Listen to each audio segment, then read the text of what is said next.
Bom dia, queridos.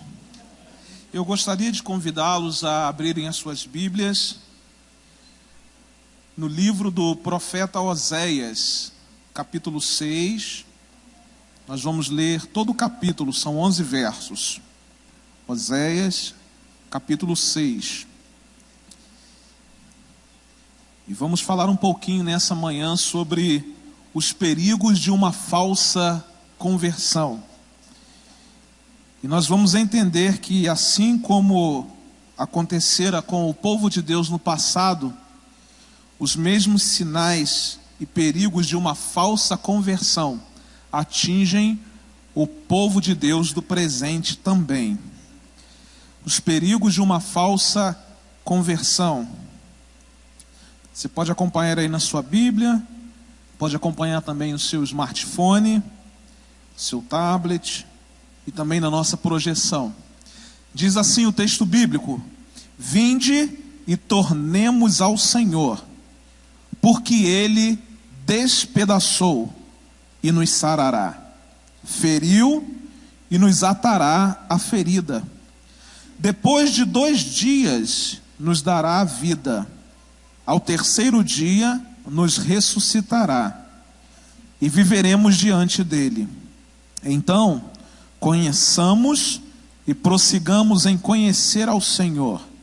A sua saída como a alva é certa, e ele a nós virá como a chuva, como chuva serôdia que rega a terra. Que te farei, ó Efraim? Que te farei, ó Judá? Porque a vossa benignidade é como a nuvem da manhã e como o orvalho da madrugada que cedo passa. Por isso os abati pelos profetas, pelas palavras da minha boca os matei. E os teus juízos sairão como a luz, porque eu quero a misericórdia e não o sacrifício, e o conhecimento de Deus mais do que os holocaustos. Mas eles transgrediram a aliança como Adão. Eles se portaram aleivosamente contra mim. Gileade é a cidade dos que praticam iniquidade, manchada de sangue. Como as hordas de salteadores que esperam alguns, assim é a companhia dos sacerdotes que matam no caminho no mesmo consenso. Sim, eles cometem abominações.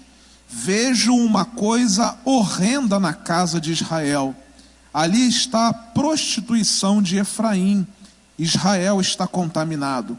Também para ti, ó Judá, está assinada uma cega, quando eu trouxer o cativeiro, o meu povo. O profeta Oséias, então, acabara de anunciar o irremediável juízo de Deus aos impenitentes reinos de Israel e Judá, dizendo que eles seriam como a traça que ataca por dentro e como o leão que ataca por fora.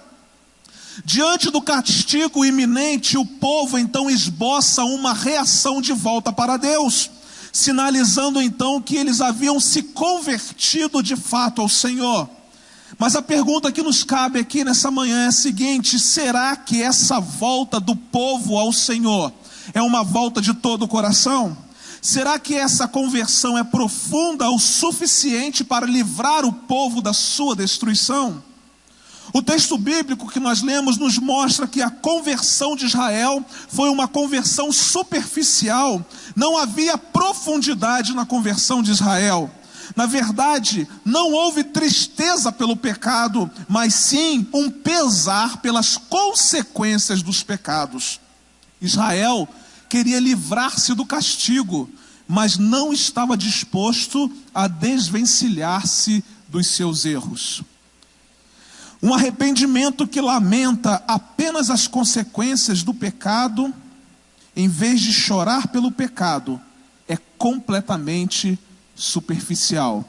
E era exatamente isso que estava acontecendo com o povo. Um povo que estava lamentando apenas as consequências do seu pecado, ao invés de chorar pelo pecado.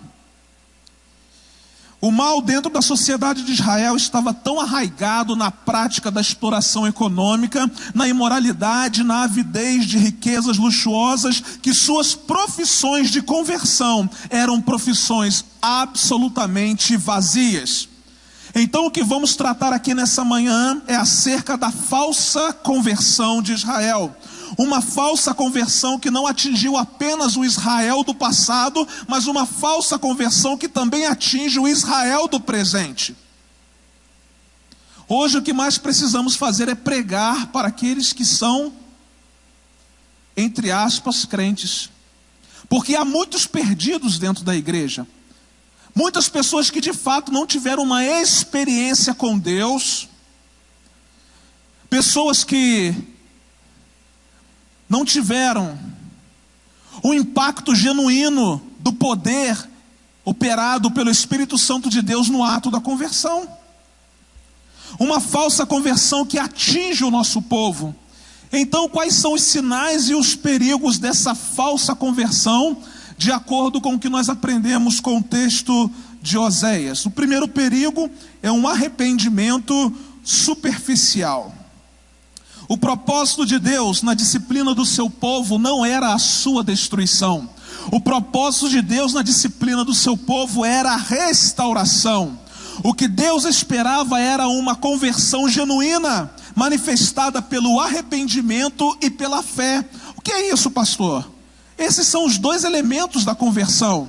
Você se arrepende e você coloca a sua fé nesse Deus. Enquanto o arrependimento é o reconhecimento da culpa, a fé é a volta para Deus para depositar nele inteira confiança. Mas então por que o arrependimento de Israel foi um arrependimento superficial? Por quê? Porque o povo queria livrar-se das consequências do pecado e não do pecado. Quantas vezes nós estamos muito mais preocupados em nos livrar das consequências do nosso pecado do que propriamente da prática do pecado? Continuamos com o nosso pecado como se nada acontecesse, como se Deus não estivesse sobre nós, como se não houvesse temor de Deus nas nossas vidas. Estamos iguais ao povo de Israel do passado. O texto diz assim: vinde e tornemos ao Senhor, vamos voltar para o Senhor, porque Ele nos despedaçou, mas Ele nos sarará, Ele nos feriu, mas Ele atará a ferida. Os judeus estavam preocupados em ser curados, mas não em ser purificados. Eles queriam felicidade, mas não queriam santidade. Eles queriam uma mudança de circunstâncias, mas não queriam uma mudança de caráter. Quantas vezes na nossa vida nós queremos que Deus mude as circunstâncias, enquanto a única coisa que Deus requer de nós é uma mudança de caráter. Uma segunda questão é que o povo queria respostas imediatas e não um aprofundamento da sua experiência com Deus. O verso 2 diz assim: depois de 2 dias nos dará a vida. Eles estavam estabelecendo o tempo. É imediato, depois de 2 dias nos dará a vida. Ao 3º dia nos ressuscitará e viveremos diante dele. Israel acreditava que o tratamento divino funcionaria de forma rápida. Queriam um livramento imediato, apostavam numa cura instantânea, buscavam uma solução sem reflexão. Porém, Deus não se contenta com sinais externos. Ele não se agrada de palavras bonitas. Ele não se agrada de corações impenitentes. Deus quer a verdade do nosso íntimo.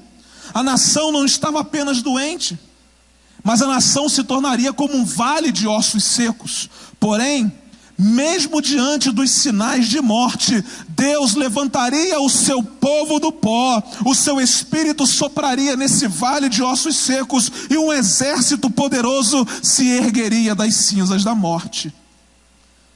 Uma terceira questão que envolve um arrependimento superficial por parte do povo de Israel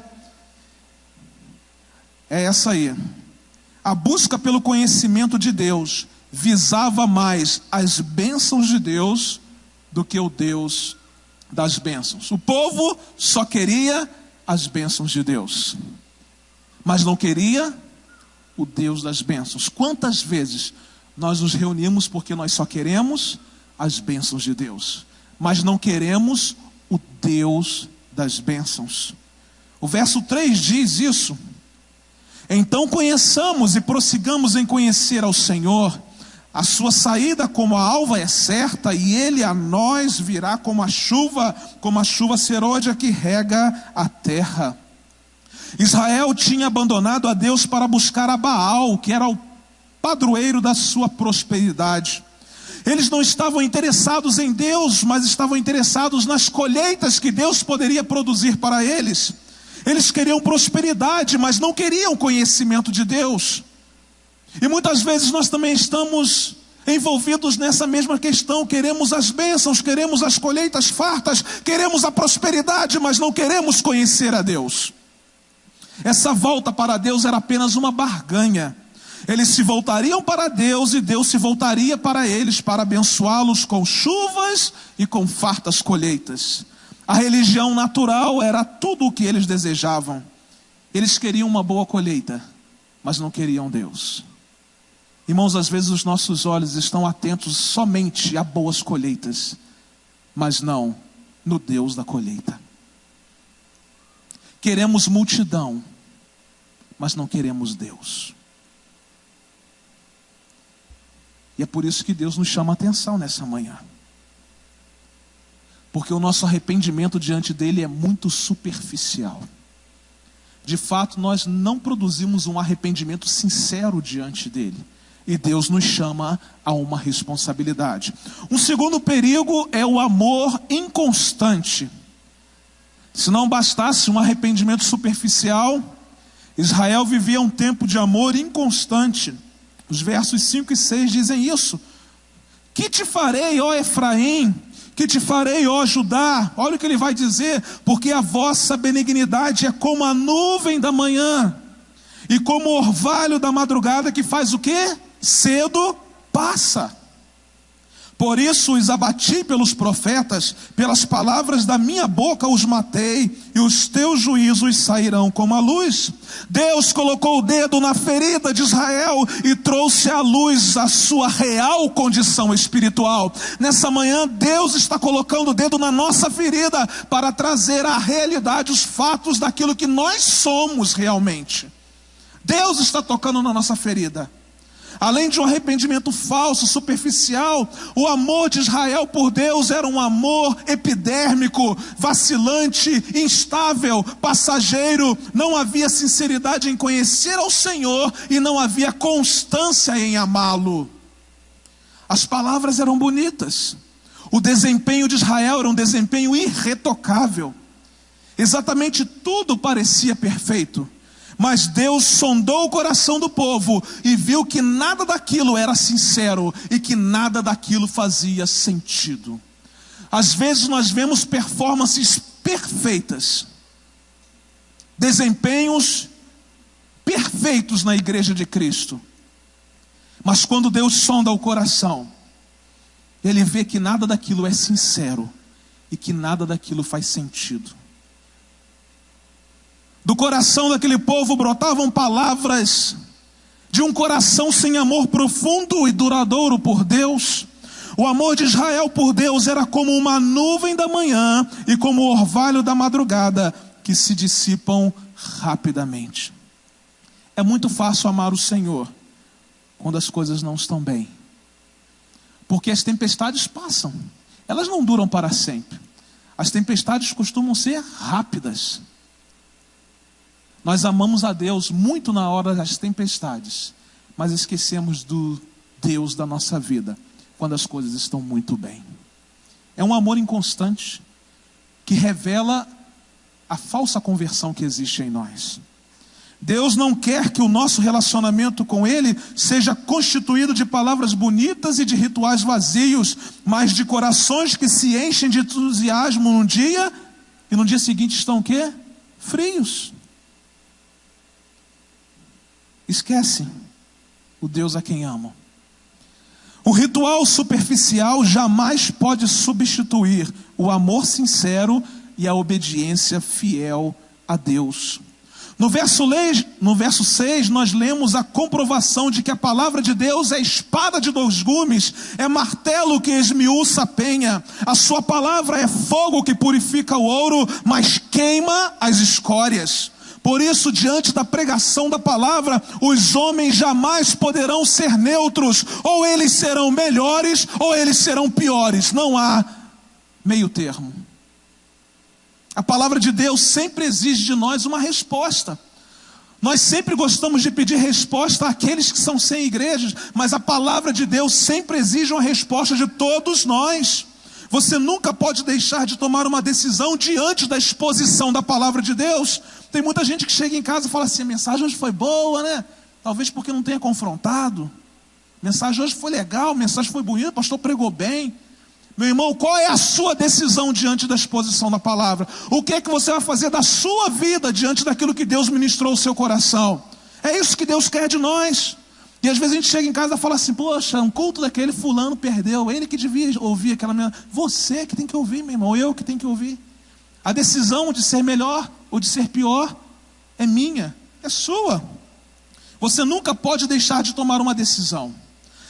Incrível, porque até a indecisão, ela é uma decisão, porque é a decisão de não se decidir. E aqueles que não se decidem pela restauração, decidem-se pela sua própria destruição. Israel desprezou a misericórdia do Senhor e agora enfrentará os seus juízos. Terão de enfrentar a severidade do Senhor. Por quê? Porque desprezaram a bondade de Deus. Quando o juízo de Deus veio à luz, Israel foi levado para o cativeiro. Porque desprezaram a graça de Deus, receberam o castigo da sua justiça. Irmãos, Deus tem dado tempo para a nossa restauração. Mas nós não sabemos o tempo em que Ele virá com a espada e com o juízo sobre a nossa vida. A gente vai brincando de ser crente, de servir ao Senhor, de ter compromisso com Deus. Quando Deus o levar para o cativeiro, você vai entender que no tempo da bondade Ele quis ensinar e você não ouviu.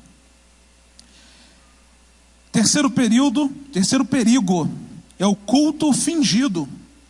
O verso 6 diz assim: porque eu quero a misericórdia e não sacrifício, e o conhecimento de Deus mais do que os holocaustos. O profeta agora mostra que o falso arrependimento e sua conversão superficial consistiam numa manifestação religiosa com abundantes sacrifícios, mas desacompanhada de uma vida santa. Não havia conexão entre o culto e a vida. Existia um profundo abismo entre o que eles falavam e o que eles faziam, entre aquilo que eles professavam e aquilo que eles praticavam.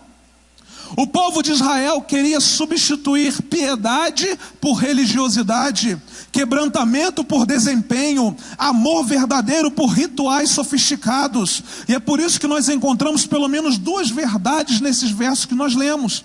O primeiro é que o culto que agrada a Deus manifesta-se numa relação correta com o próximo. O povo estava indo aos santuários e fazendo os seus sacrifícios, mas os seus relacionamentos estavam quebrados. Havia injustiça no comércio, opressão dos ricos sobre os pobres, corrupção nos palácios, crueldade nos tribunais, violência nas ruas, prostituição nos autos. O povo estava doente, pensando que seus sacrifícios pudessem substituir a prática da misericórdia.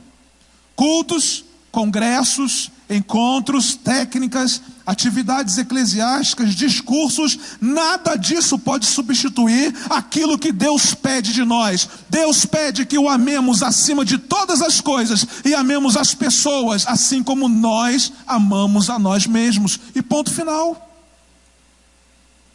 Mas também o culto que agrada a Deus, ele manifesta-se numa relação correta com Deus. Israel pensava que podia agradar a Deus com seus holocaustos. Irmãos, quantas vezes nós pensamos que podemos agradar a Deus com os nossos holocaustos? Mas Deus não queria apenas holocaustos, Ele queria o seu povo.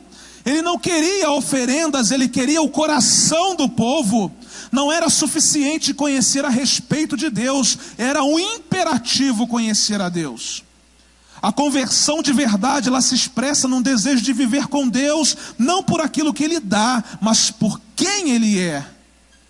Por isso é que a conversão de Israel foi um mero fogo de palha, porque eles estavam interessados apenas nas bênçãos de Deus. O centro de tudo para o povo de Israel era o homem e não Deus. Um quarto perigo, aliança quebrada. Verso 7 diz assim: mas eles transgrediram a aliança como Adão, eles se portaram aleivosamente contra mim. A conversão falsa de Israel é evidenciada novamente pela quebra de aliança com Deus. Israel tornou-se uma mulher adúltera e prostituta que troca o seu marido pelos seus amantes. Israel viola sua aliança com Deus e se comporta de forma aleivosa contra o Senhor. E o profeta diz: olha, assim como fora com Adão, Deus também firmou uma aliança com Israel de ser o seu Deus e Israel ser o seu povo. Mas Israel quebrou a aliança, indo atrás de outros deuses, se prostituindo com toda sorte de idolatria abomináveis. Abandonar a Deus para viver na prática do pecado é um ato de infidelidade. É traição ao Deus que nos criou, é traição ao Deus que nos salvou, é traição ao Deus que nos sustenta. Israel pecou contra o amor. Simplesmente Israel virou as costas para Deus, para viver de forma descarada no pecado. Israel quebrou aliança com Deus, que o escolheu dentre todos os povos, que o libertou da escravidão, que o sustentou no deserto, que lhe deu a sua lei e os profetas, e que o abençoou com toda sorte de bênçãos. Israel quebrou a aliança, não foi com qualquer Deus, mas foi com Deus que operou sinais e maravilhas na vida deles. Irmãos, quantas vezes temos quebrado a nossa aliança com Deus por tão pouca coisa? E esquecemos daquilo que Deus já fez conosco. Esquecemos de onde Deus nos tirou e para onde Deus nos trouxe. Quebramos a nossa aliança com o Senhor. Um quinto perigo, violência desumana. Gileade é a cidade dos que praticam iniquidade, manchada de sangue. Como as hordas de salteadores que esperam alguns, assim é a companhia do... Olha que palavra, irmãos. Como as hordas de salteadores que esperam alguns, assim é a companhia dos sacerdotes que matam no caminho no mesmo consenso. Sim, eles cometem abominações. A conversão de Israel era fingida,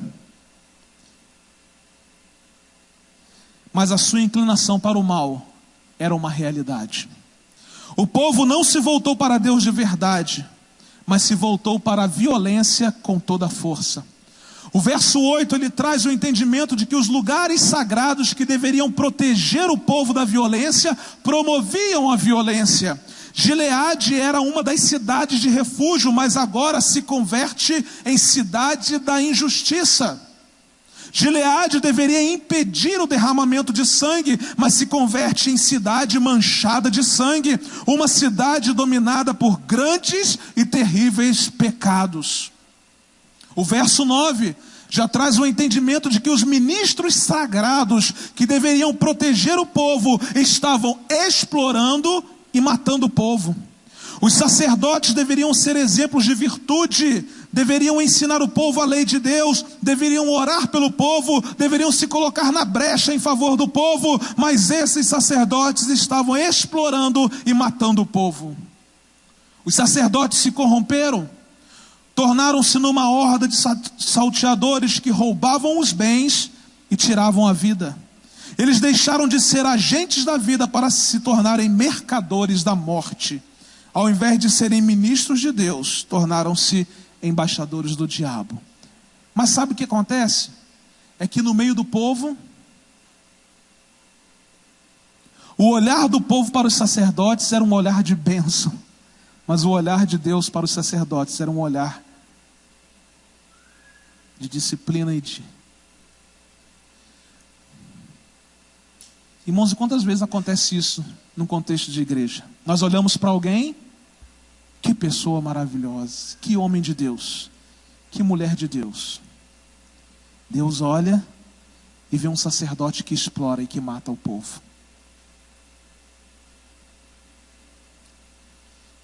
Que palavra dura do Senhor.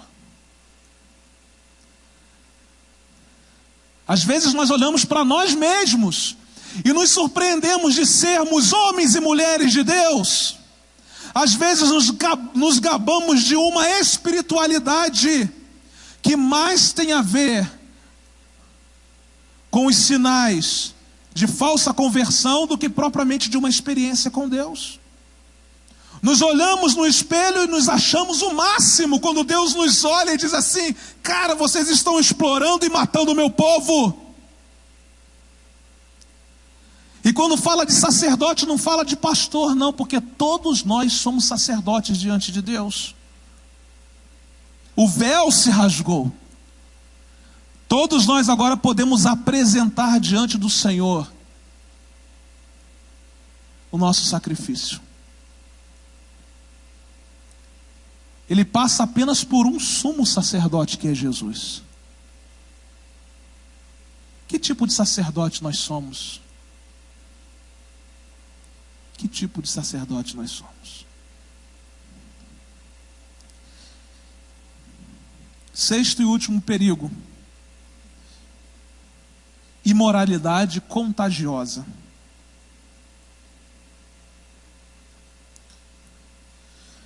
Vejam uma coisa horrenda na casa de Israel.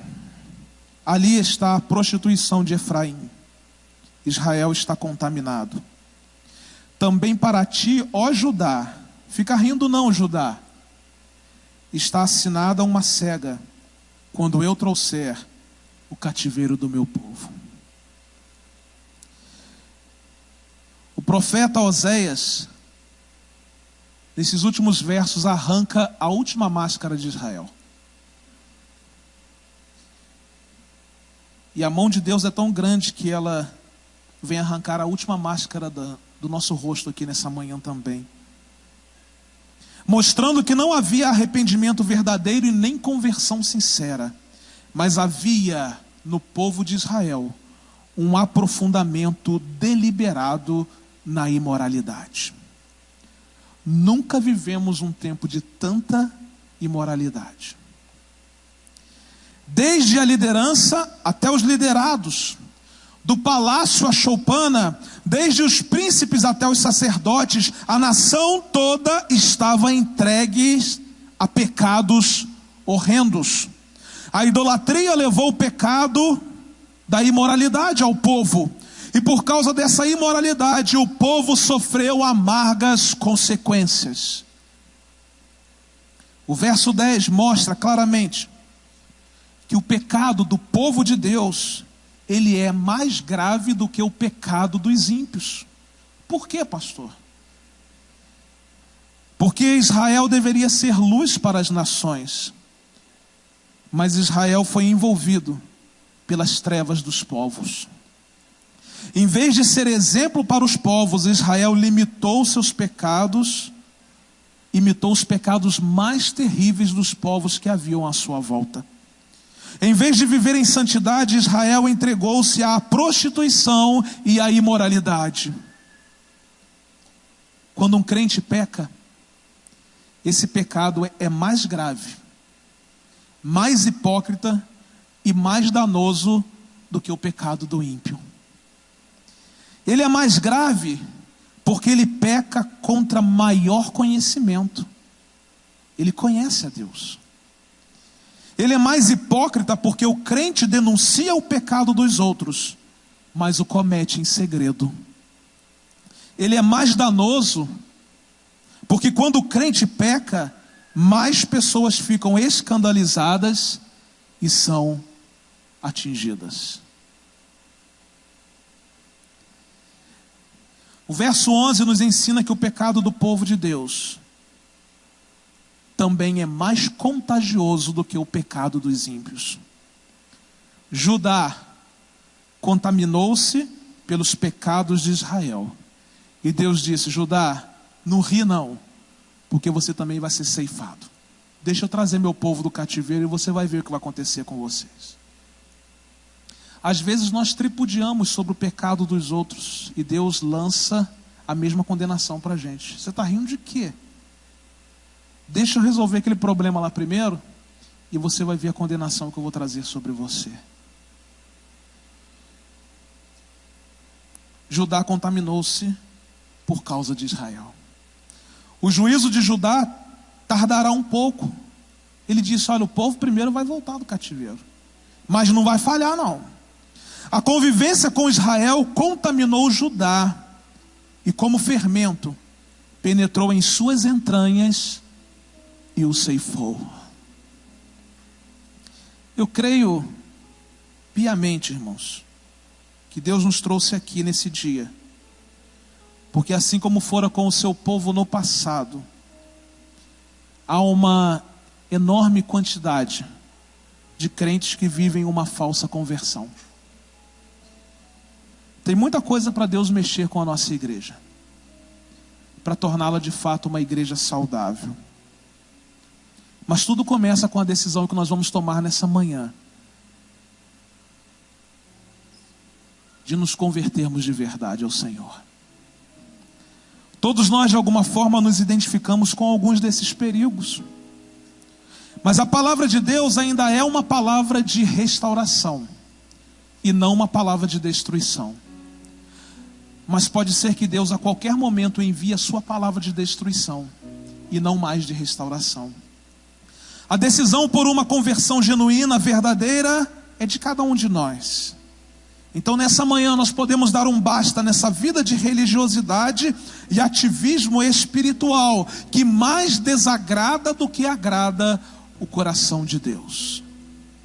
Somos muito bons representantes da religião, mas péssimos representantes do Deus da religião. Deus quer você e não as suas performances.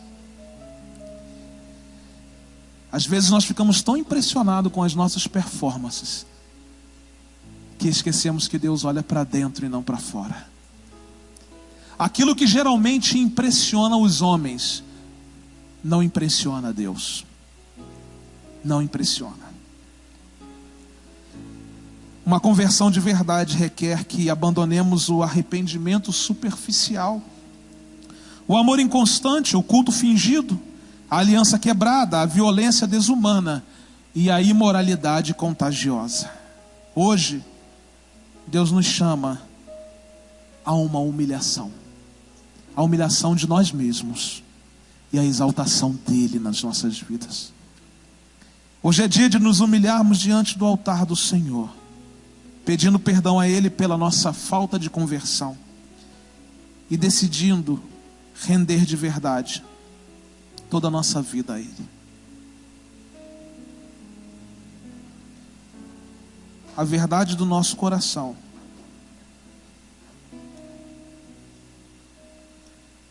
é que nós não gostamos de nos humilhar. Nós gostamos do palco, nós gostamos da palavra, nós gostamos de falar, nós gostamos de nos mostrar. Mas Deus nos chamou nessa manhã para humilhar. O Deus que humilha é o Deus que exalta. Por isso que sua palavra diz que os humilhados serão exaltados. Portanto, humilhai-vos debaixo da potente mão de Deus, para que a seu tempo vos exalte. Hoje não é tempo de Deus ainda exaltar a gente, não. Hoje é tempo da gente se humilhar debaixo da potente mão de Deus. Irmãos, há uma falta de temor incrível nas nossas igrejas desse tempo. Pecamos deliberadamente como se Deus não visse. Fazemos coisas que as pessoas à nossa volta não sabem, mas Deus sabe. Deus conhece. E a palavra dele para nós nessa manhã é uma palavra ainda de restauração e não de destruição. Nós vamos adorar ao Senhor. E vamos dizer com essa canção que nessa manhã nós queremos nos humilhar diante do altar do Senhor. Porque não queremos mais ser os mesmos. E eu creio, porque eu também sento aí e ouço a palavra, que essa não é uma mensagem que dá ibope. Eu não vou lá na frente, pastor, orar por mim, não. Eu vou me identificar como alguns daqueles que de Israel. Fica preocupado com isso não, porque eu também não me preocupo com isso não. Mas se você quiser deixar o seu lugar durante essa canção e vir aqui à frente orar, eu vou orar por você. Irmãos, muitas vezes, aliás, a vergonha é sempre o primeiro passo para a restauração. Nós temos vergonha de revelar o nosso pecado, mas a revelação do nosso pecado e a vergonha que nós passamos no primeiro momento é exatamente o primeiro passo que Deus precisa para restaurar a nossa vida. Então, enquanto nós celebramos ao Senhor, fique em pé, por favor, nós vamos cantar essa canção. Se você quiser deixar o seu lugar e vir aqui à frente, eu vou orar por você, vou orar pela sua vida, eu vou orar pela minha vida também.